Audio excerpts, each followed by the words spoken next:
Welcome to WineTrekkerTV. Today we're in Napa Valley, California at this cool little 1950 style diner called Taylor's Refresher. Come join us as we visit a winery in Napa that produces organic Cabernet and the town of Calistoga, famous for its hot springs. Where else can you get a burger, fries, and a glass of wine than in Napa Valley, California? Napa Valley is unquestionably the most famous wine-producing region in the United States. Located in Northern California, it's only 35 miles long and 4 miles wide, but packs a lot of punch for its size. From the town of Napa in the south to Calistoga in the north, the valley draws thousands of tourists each year, some for wine, others for its natural beauty, hot springs, and charming towns.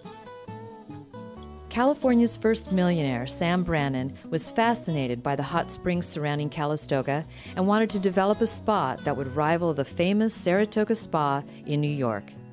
He bought 2,000 acres and in 1862 opened his hot springs resort to the rich and famous. His spa continues today as Indian Springs Resort and now shares Calistoga's underground treasure with over 40 spas in the region. When we talk about wine in Napa Valley, we know its climate is conducive to growing many different varietals. But the big daddy, the wine that put Napa Valley on the map, is Cabernet Sauvignon.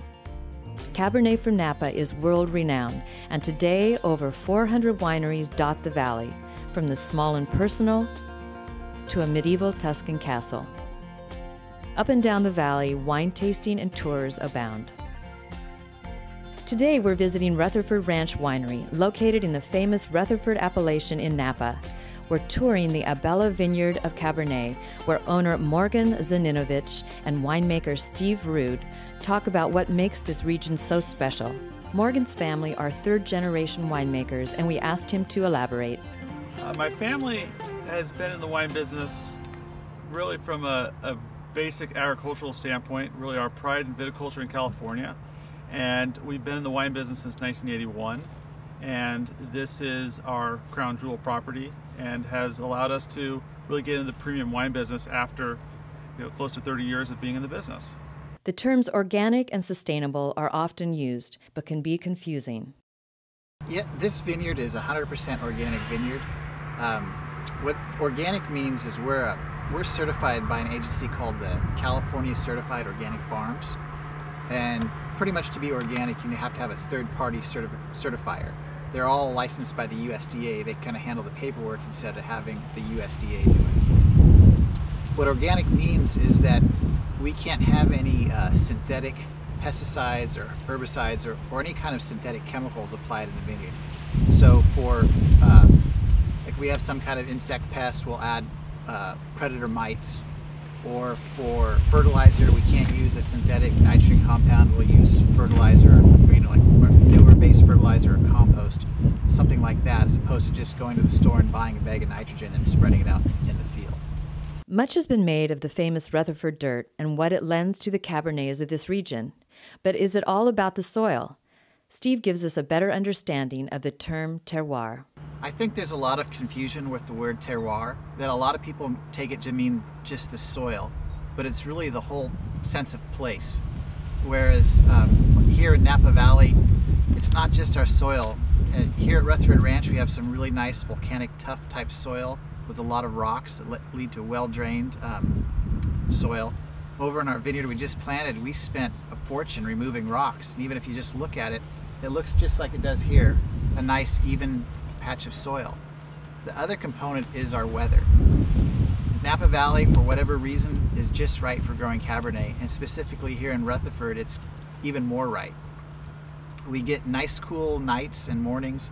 We get some nice heat in the afternoons, that not too hot, that leads it to get some good ripeness, but then it cools right back down again at night, which gives us a nice level of acidity that stays with the wine, even though we can get some nice ripe fruit. Where we are here in Rutherford, we are right in the middle of the Napa Valley. There's 11 appellations in the Napa Valley, and Rutherford is really the main Cabernet appellation that it's most known for internationally. And to Steve's point, with the cool nights, there can be a 20 degrees Fahrenheit difference between what is the Carneros appellation, which is the closest appellation to the San Pablo Bay, all the way to the furthest north town in the valley, which is Calistoga. So it's a tremendous amount of temperature variation between the southern part of the valley and the northern part of the valley, which is why there are so many appellations that have been federally designated in the Napa Valley. Napa is relatively young compared to the regions of Europe. We asked if there was a defining moment when Napa was recognized for producing great wines. Napa Valley really was put on the world map for growing Cabernet, especially, and Chardonnay as well, in a tasting that occurred in 1976 in Bordeaux, France, where it was a blind tasting, which means that all the bottles were covered with a brown paper bag, and they had some famous tasters from all over the world. And what happened is that, to the surprise of everyone there, and also to the dismay of the French, is that a California Cabernet from Napa Valley won for Cabernet, and a Chardonnay from Napa Valley as well won for Chardonnay.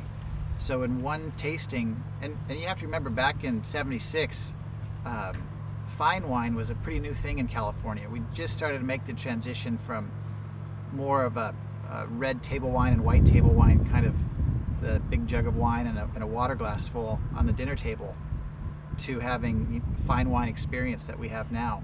And so that was really when Napa burst upon the scene and pulled the rest of California along with it.